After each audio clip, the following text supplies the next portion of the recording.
पाठ 6 अन्नातील विविधता या पाठाचा स्वाध्यायामध्ये प्रश्न पहिला, गव्हापासून कोणकोणते पदार्थ बनवले जातात? गव्हापासून म्हणजेच गव्हाच्या पिठापासून किंवा गव्हाच्या चिकापासून विविध अन्नपदार्थ बनवले जातात. गव्हापासून लापसी, खीर, शिरा इत्यादी गोड पदार्थही बनवले जातात. गव्हाच्या पिठापासून पोळी, पुरी इत्यादी, पराठा हे सुद्धा पदार्थ बनवले जातात. तर पापड, कुरडई, वाळवून याचे देखील पदार्थ बनवले जातात. विविध प्रकारच्या खाद्यतेलांची नावे सांगायची.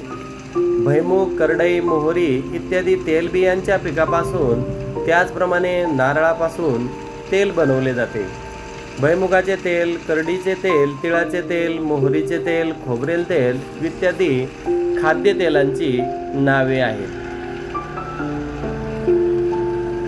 तुमच्या गावी तयार केला जाणारा विशेष अन्नपदार्थ कोणता? हा अन्नपदार्थ कशापासून बनवला जातो?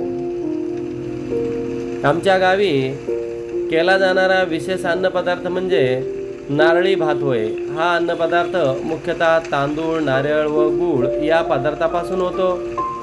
शिवाय अन्नपदार्थात वेलची, बदाम, काजू इत्यादी पदार्थ देखील वापरून तयार केले जाऊ शकतात.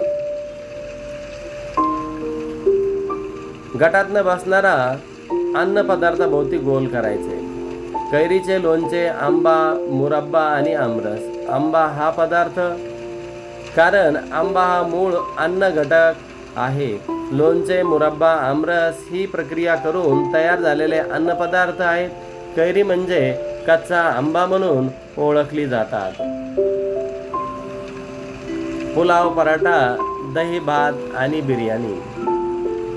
पराठा, पुलाव, दही भात व बिर्याणी हे पदार्थ तांदळापासून बनवले जातात. मात्र पराठा हा पदार्थ गव्हाच्या पिठापासून बनवला जातोय. मैसूर पाक, पुरणपोळी, थालीपीठ आणि झुणका भाकर. मैसूर पाक, पुरणपोळी, थालीपीठ, झुणका भाकर हे पदार्थ प्रामुख्याने महाराष्ट्रात बनवले जातात. मैसूर पाक हा पदार्थ प्रामुख्याने कर्नाटक राज्यामध्ये बनवला जातोय. खालील धान्य, भाजी व फळभाज्या कोणती आहेत? ओळखा. यापासून कोणते अन्नपदार्थ बनवले जाऊ शकतात याची यादी तयार करायची.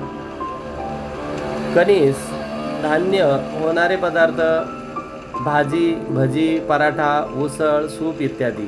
गवार हे एक भाजीचा प्रकार आहे, तर होणारे पदार्थ भाजी, कोशिंबीर इत्यादी. भोपळा हा एक फळभाजीचा प्रकार आहे, तर पदार्थामध्ये भाजी, भरीत, घारगे, पुरी इत्यादी यापासून तयार केल्या जाऊ शकतात.